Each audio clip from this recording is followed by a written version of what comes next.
welcome to Kamilla Singh show.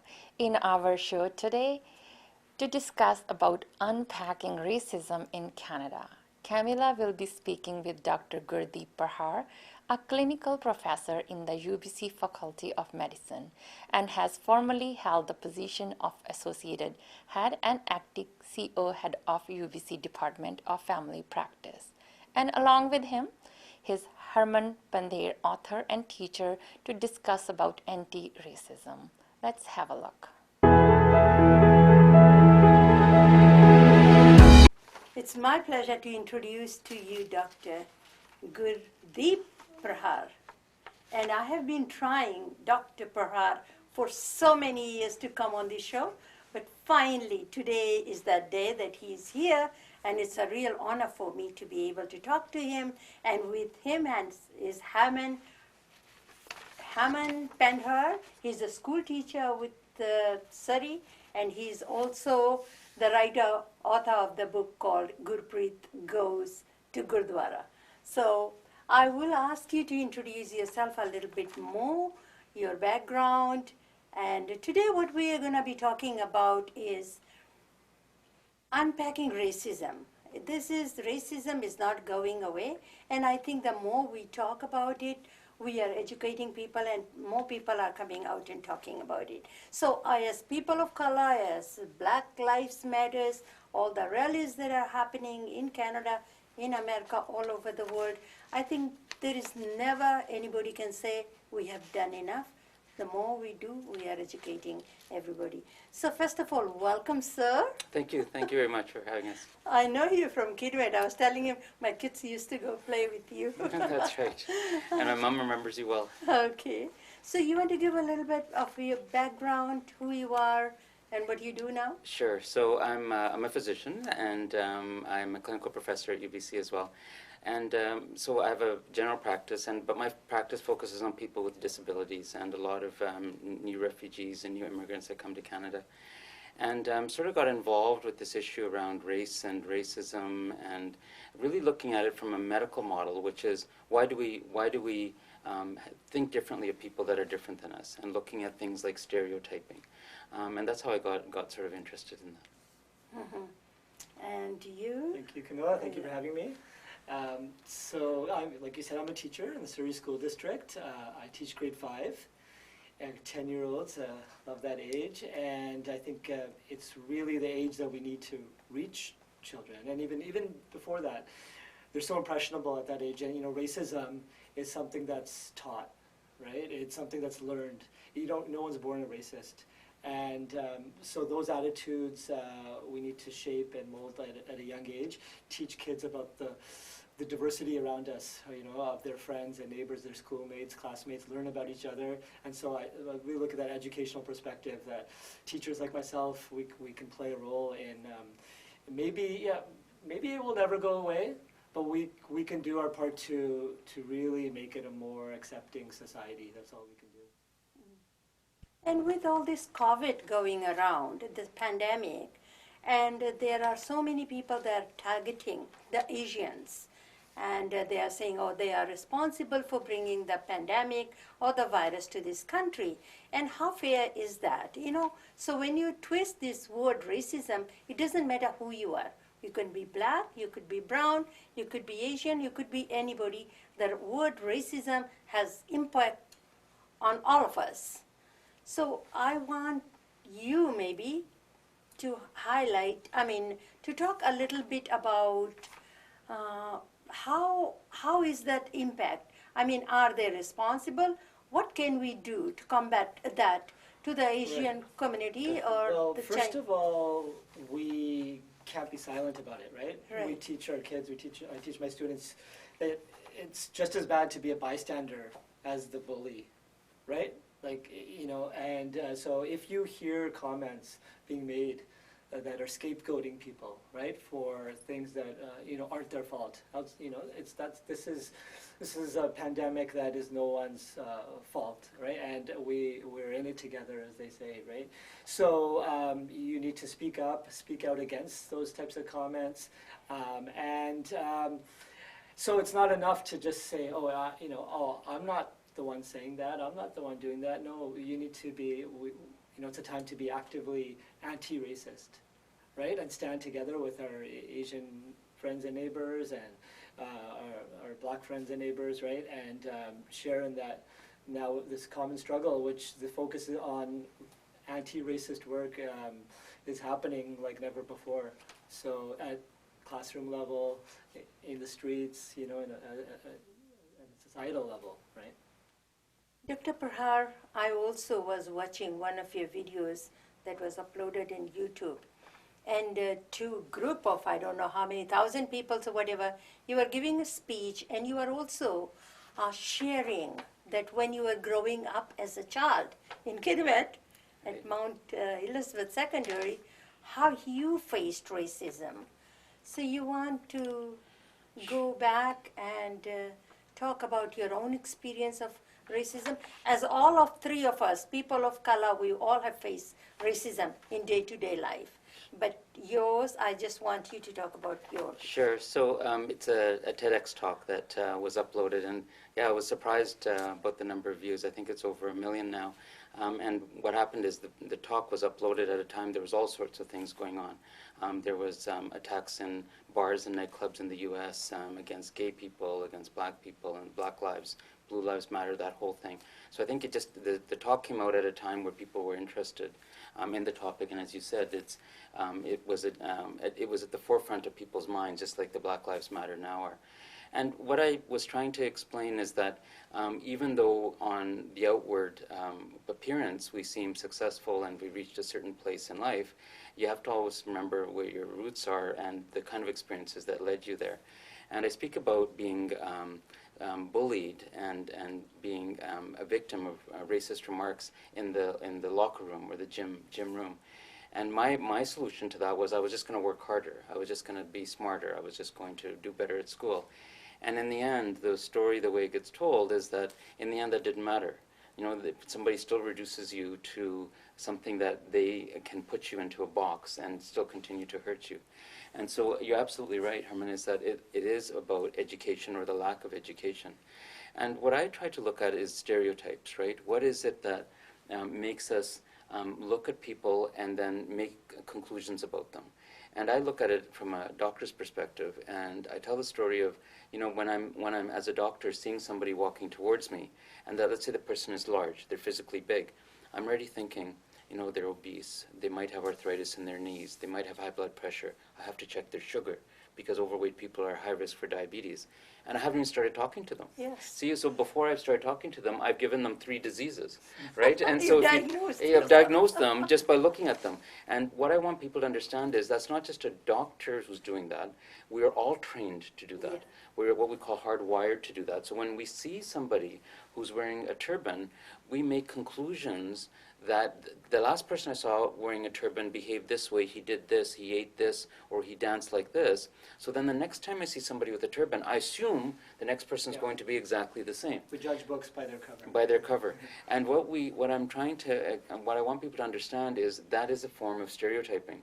And that just might lead to a misunderstanding, which somebody could correct, and Herman can say, actually, no, Dr. Prahar Gurdeep, I don't actually do that. I actually behave this way. And say, oh, okay. Now I know that people wearing turbans can be quite different. Each one is individual. But then you take it to the next level, and this is what you're talking about is racism, is you take those stereotypes and then you start to oppress people, or you try to, you push them down or you harm them. That then becomes racism. Everybody has stereotypes. When you see somebody who, for example, you listen to somebody with an accent from Australia. I've only been to Australia once, I start thinking of kangaroos, right? Just from their accent, I get visions of kangaroos. And that's okay, that's not racist. That's a connection. But I shouldn't think that everybody who has that accent plays with a kangaroo, right? But once you take that stereotype and then you start to harm them, by either disadvantaging them or being violent against them, that's the problem. And I think that's important. Yeah, and if I could just add on to Dr. Prahar saying, Kamilla, this idea of stereotyping and then taking it, like when you have internalized it so much that it causes you to act on it in a violent way, oppress someone, be aggressive towards someone. There's a big incident that's being played in the media right now. With it happened a number of months back, but the president of the Toronto Raptors basketball team, Yes. after they won the championship in against Golden State in San Francisco, and he was coming onto the court to celebrate with his team. He was dressed just like Dr. Parhar is right now. All dressed up, Nice suit, and he was walking away, you know. But he's a black man, right? He's Yes, a black man, Yeah. Masai Ujiri, and he was about to enter the court, and a police officer who was doing security for the game stopped him in his tracks. He was pulling out his credentials, and more than just stopping him, he pushed him back, he shoved him. He did it a couple times, right? A very like a aggressive, violent shove, right? Shove, and went on to. I mean, Masai did get onto the court and was able to celebrate with the team, and he's the president of the team. That officer then went on to file a lawsuit against Masai, saying he was the aggressor. Video has come out since showing no, he wasn't the aggressor. It was this officer who made this judgment that no one can say, based on any other reason, that he was a black man. And if it was a white man or a white executive in a suit coming onto the court, and maybe he was about to pull out his credentials, no one can say with a straight face or a good conscience that the same thing would have happened to him. No. Right? And that, so it's these stereotypes that exist. Maybe he didn't know who he was, right? But the fact that he acted in that way, right, tells a lot. And the fact that this happened in that setting where there were cameras everywhere, and you know he's in a very privileged position, being an executive of a basketball team. But when that happens to an ordinary person where there are no cameras, they have no access to lawyers and other ways of of fighting that sort of injustice, right? That's where the ordinary person, right? It happens far too often, and to the extreme of something like what happened to George Floyd in Minneapolis, and what led to really this global protest against racism, right? And that's a really important point, is that ultimately, when you think back to what our original pioneers that came to Canada and the U.S. went through, it's not as if there wasn't racism. It's probably arguably even more than. I think the big difference, and you've hit on it, is that now that there's cameras, Yes. right? There's video evidence. There's, now it doesn't have to be somebody telling their story and you want to believe them or not believe them. Now people are recording left and right, and it's hard to justify either a violent act or a racist slur. Now people are actually being held accountable. I actually don't believe that the racism is worse now. I think it's always been there. I think it's more exposed now. Yeah. I We're think shining a a lot light on of it. people are working down with the cameras, and thank God for that. iPhones and all that are built-in cameras, and they start taking pictures. And you were right, because somebody said, is the racism gone more or come down? And that has always been there, but they were not exposed. Nobody was taking pictures because nobody have access to those kind of fancy phones, that built-in camera, right? And I would go one step further. I would suggest to you that when it's quiet, and the racism is still happening, it just happens behind the door. Right. Right? Yeah. People are making decisions, Yeah. or they're harming people, and it's not in your face. You sometimes wonder, is it better you say it to my face, or you act behind my back Right. and disadvantage me? In a way, yes, it's hurtful to hear words, but I'd almost rather deal with it. Yeah, out in the open. It's really hard when it's subtle. Those microaggressions, you have glass ceilings that are put on you in different fields, right? And you wonder, and then there's a lack of representation. All of those things that are not aggressive acts, but it's systemic racism. I guess that's a word that you hear a lot these days. Yeah. Yeah. And we have to remember that, it's easy sometimes to think that it's always white people who have these thoughts against others, but, being white people do not have the monopoly on racism, right? People can be racist and can be discriminatory from any color, and some of the worst comments I've heard have actually come from non-white people, right? Yes. So that's important to remember, is that we're not targeting white people and not doing white shame. This is something everybody Yeah, if I can relate it to kids Yeah, again. yeah, that's what I So was most of my students are South Asian, Yes. right? Usually it's at least 90%. And what I'm talking to them about racism and their own experiences, but I'm talking to them about racism, their own stereotypes, Yeah. their own biases, right? How do you treat others who aren't brown, South Asian, right? We have a lot of discussions around, at their level, maybe the LGBTQ community, right? And overcoming some of their biases and misperceptions. Same with other cultures. I'm always trying to introduce them to broaden their horizons to new cultures, whether it's through a field trip or guest speakers, books, right? So it's important to look internally as well, and call out our own, circles, or if you hear comments with your friends or family, speak up in those times too, not just on social media, right? And I think because some of us stay the silence, you see injustice is done, and then you pull yourself back and you say, I don't want to get involved. And this happens in the SkyTrain, in the buses, in so many places and we stay silent. So I think the person that is being racist to one person, I think you are also contributing to that. And one last question I was going to ask about the kids. Nobody is born racist. And I think it's a learning. Why do they pick up this? And I think it's the parents sometimes, the grown member of the family in the house, that we talk about neighbors. Oh, don't play with them, don't do this. They are poor, they are whatever. And then the children don't want to make friends with them. And that's where sometimes it starts from a very young age, at the school age. So I think we need to nip that and let people know that everybody is born equal, regardless of the color of his skin, right? And that's important because you're right, you're not born that way. It's some things you learned. And you said parents, I think classmates, teachers, other people influence the children. But the other part is also media and video games, right? Yes. And they reinforce stereotypes as well. I have just to give you a sense of hope, I have a friend who's black and he's in a wheelchair. And he always says when I go on the sidewalk, go for coffee, adults will stare at me or they'll shy away from me. And he says when the kids see me, he has a little dog.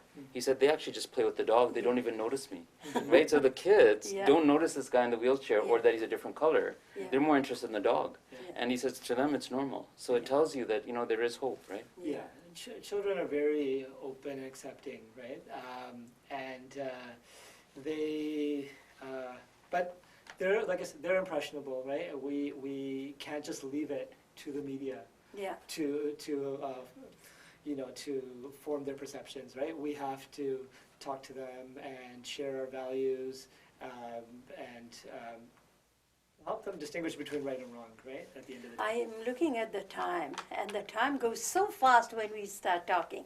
I said maybe when we can do 1 minute closing up with this subject. What is one thing that you want the parents, the people that are watching the show, take from the show, our talking?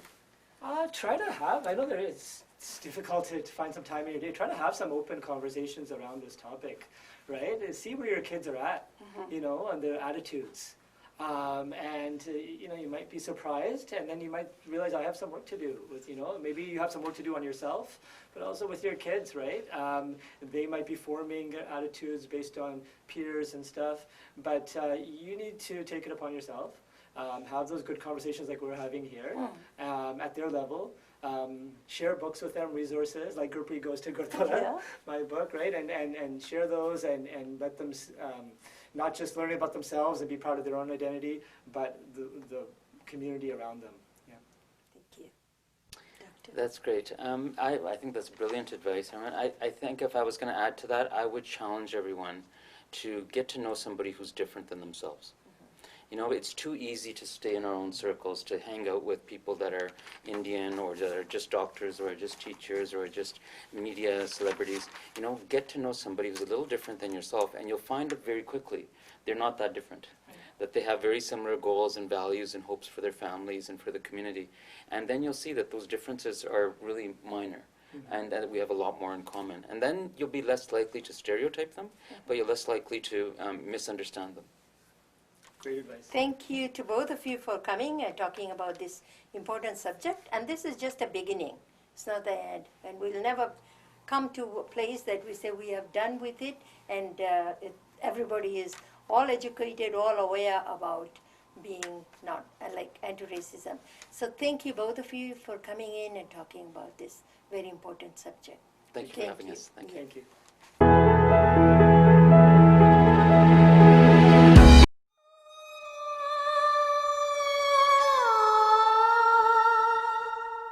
किसी रोज तुमसे मुलाकात होगी,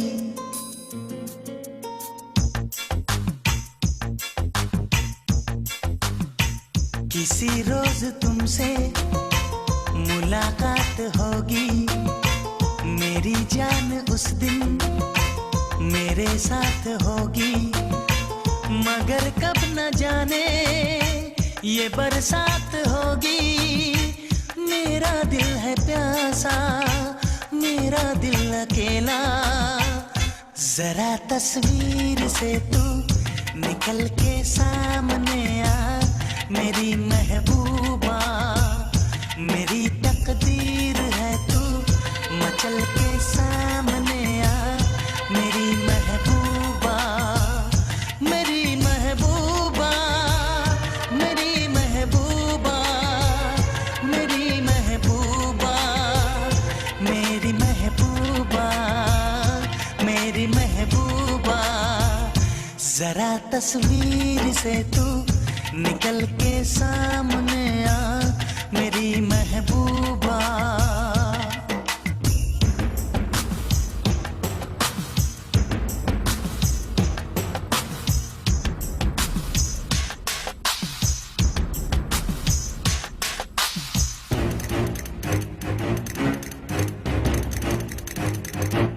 Obla di, obla da, obla do, what to do? Obla di, obla da, obla do, we love you.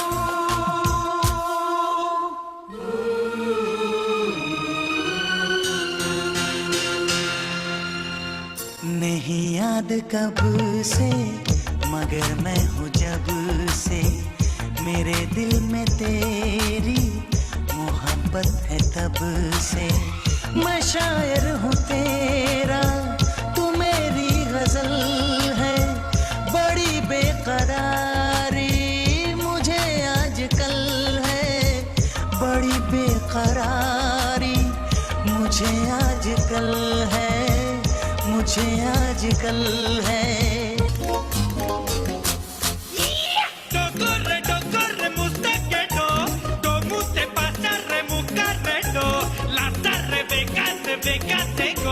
जाने कहाँ से लो आ गई है वो। Oh bloody, oh blood da, oh blood do, we love you.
किसी रोज अपनी मुलाकात होगी, मेरी जान उस दिन मेरे साथ होगी, मगर कब न जाने ये बरसात होगी।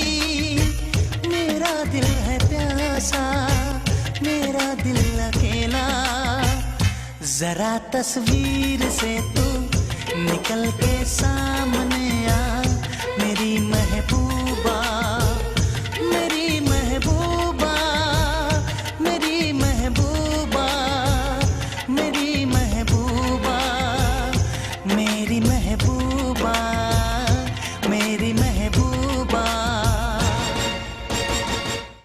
Thank you to both of you. If you have any issues that you want to bring it on this show, educate the community around the issues, please contact us and we will be more than happy to have your views shared on this show. Until we meet again next week, take a good care of yourself and also the people around you. Goodbye.